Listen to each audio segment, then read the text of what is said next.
So the Rising of the Shield Hero episode 12 has arrived, and once again, another fun episode. Generally with these reviews, I'd like to go over everything that I liked about the episode, kind of break down everything, but first things first, I want to throw down a little theory, a little speculation, because after this episode, I got some ideas going on in my head, and it kind of popped up when Naofumi was kind of really thinking after the wave, and was trying to piece together what's truly going on with these waves, because things aren't lining up that it's just protect the world. Glass, after last week, it kind of seemed like she was the main boss of the wave. Hell, that's how she introduced herself. However, after this episode, she seems to be someone similar to the shield hero, the spear hero, the bow hero, as well as the sword hero. She definitely seems like she could be another hero, potentially summoned from another kingdom. We know there's other kingdoms, and we know that possible that the queen is out there trying to make amends for the king and what he did by summoning the heroes maybe too soon. Maybe they were only supposed to summon one. I don't know exactly, but it definitely seems like he messed up when he summoned them and the kingdoms could be upset. That's what seemingly is happening. I mean, there's no reason that a queen would be kind of abandoning the waves to go to other countries unless they did something wrong. It kind of seems to me that potentially, just based on Glass's dialogue, is that she's like wanting to win. And if she is a hero and she was summoned from another country, I'm curious if the heroes were supposed to go to other countries and essentially it was supposed to be like a competition or something like that, and whoever was the one to defeat the waves would get something in return. I don't know exactly how they want to function this, but that's kind of like where my mind's going, is that the heroes were supposed to be split apart with the countries, one to that shield place, one to the other countries. I don't really know their names, unfortunately, but still, like, you get my point. Like, they're supposed to be kind of split apart, and maybe there was some sort of competition. I'm just saying that because Glass seemingly is treating it as such, and if she is a hero, and they weren't supposed to get all the heroes in one, like, it'll be interesting to see if that's the direction they actually want to go, or if there's a lot more to it that's happening. But that's just kind of where my mind's going right now after watching this episode, seeing how the politics are currently playing out, the queen kind of debating with other countries right now, the fact that the king has all this other shit going on, the fact that there might be more heroes than just our shield hero, especially because her kind of fan blades, it kind of seems very similar to the other heroes' weapons in terms of the jewel. So it'd be pretty cool to see where the second course is going to go with that system. I do want to throw it down though, if the king's going to pull the card of, oh, my whole family was killed by demi-humans and the shield hero in the past, I don't care, I don't give a shit. You cannot treat an entire race, an entire group of people because a couple were bad to you in the past. If that's the direction they're going, that's not going to make me forgive what the king has done. Screw that guy, he's an asshole. But I have to say, just the shield hero mocking him, being like, okay, get down on your knees and I'll tell you everything you want to know. This man is so smug and I love it. He deserves this. He deserves to be able to call out what's happened to him and say, you know what? Screw you, I could kill everyone in this room. Do you really want to take out the guy who dealt with the boss? Absolutely not. I love that moment so much. It was smug, and you were waiting for something like this, and you can see how shook the king truly was. Because even though he's in charge right now, truthfully, what soldier could really stand against Naofumi in that room? I love stuff like that. But the first half of this episode is the remainder of the wave, and I have to say, Glass is a very frightening opponent. Hell, you can't even see her level, so either she's broke the level cap, or she's just that strong that they can't read her level at this point in time. What I quite like is just seeing how it really wasn't a fight, but more of just seeing how well Naofumi could currently defend. Glass is making everyone look like bitches in this episode. She's calling basically the other heroes Naofumi's servants, which I have to say, I kind of love that, and them just getting wiped out. But then you'll see Raftalia or Fila try to attack her,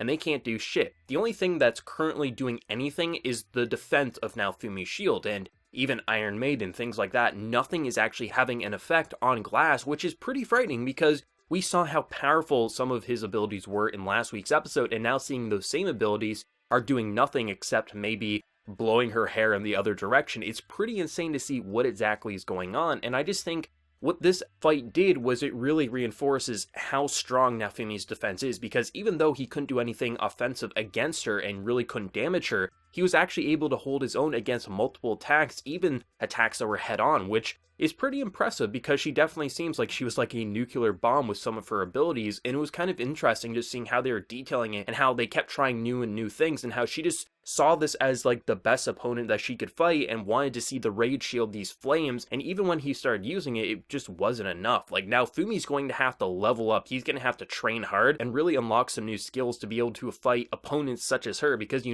she's not going to be the only one who will get in his way. There's going to be others. Other kingdoms will have their issues, other boss waves, because we're not even done with the waves yet. So I'm going to be interested to see like the direction they want to go with this, because obviously Naofumi's going to continue to get stronger. He'll be the strongest out of the 4 heroes that were summoned.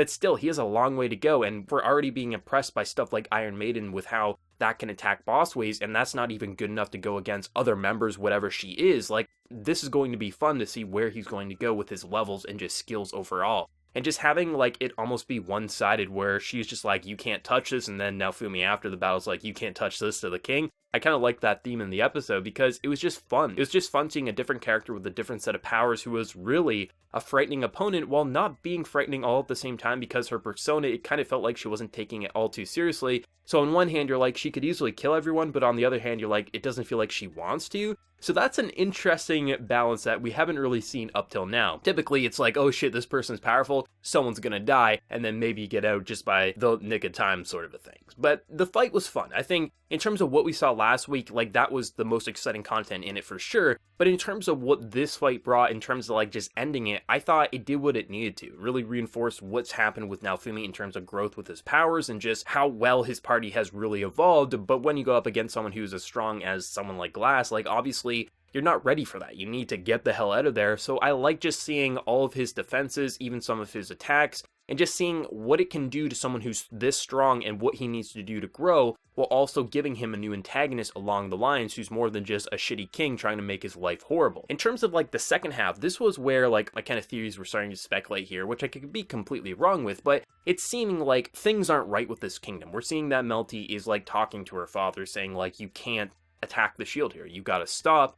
And you can see that the king truly cares for his daughters, and based on the comments at the end of the episode, it seems like he's very scared of the mother for obvious reasons because she is in charge. Even though the mother's gone and he's in charge, he still values the second daughter's opinion because she's next in line, and obviously he cares enough for his family. So it was pretty interesting seeing how you have the worst character ever kind of pop up saying like, oh yeah, you can't talk to the father like that, you know, he's still in charge. I wasn't sure how they're going to handle that conversation because I thought it was going to be something like they would just kind of part ways, there wouldn't be too much sass there. And then Mel comes in and just being like, yeah, but your opinion's basically invalid. It's like, holy shit, I love this girl. She's so amazing. I like how complex the politics are because you have all these kingdoms, you have all these heroes in this wave system, then you have like the second daughter being the heir to the throne because the first daughter sucks so much. The king who like has his hatred for demi-humans and the shield hero for, you know, some family reason in the past. Like I said, I don't care if his entire family got wiped out before. It's basically like saying a different race attacked you, one person from a different race, so now you're gonna hate the entire race. That's just such a stupid thing to do. Now granted, there could be a lot more to it, but still, I don't have much hope for this king. I mean, sure, some source materials might validate the king later down the line, and we'll see where the anime goes, but for me right now, it's like, nah, shut up, king. You can get your head cut off for all I care, and hopefully the mother does yell. So I kind of like just seeing just the aftermath and just seeing like where Naofumi wants to go after this. You know, he has to go to another kingdom so he can level up his party, but it's kind of cool just seeing how much he's really gaining more and more support the longer he goes on this journey. Of course, he's had some pretty decent support from the start with the slave merchant, the blacksmith, and just some of the other random shopkeepers, and it kind of seems like they all want this guy to succeed, so it's nice to see that he's kind of building this. They're getting gifts, like, you know, Naofumi has a new shield ability, or shield attachment, I should say. Raftali got a couple of swords, one is a mana sword, so she'll have to use her mana, I assume, to kind of make it have a blade so she can attack non-physical forms.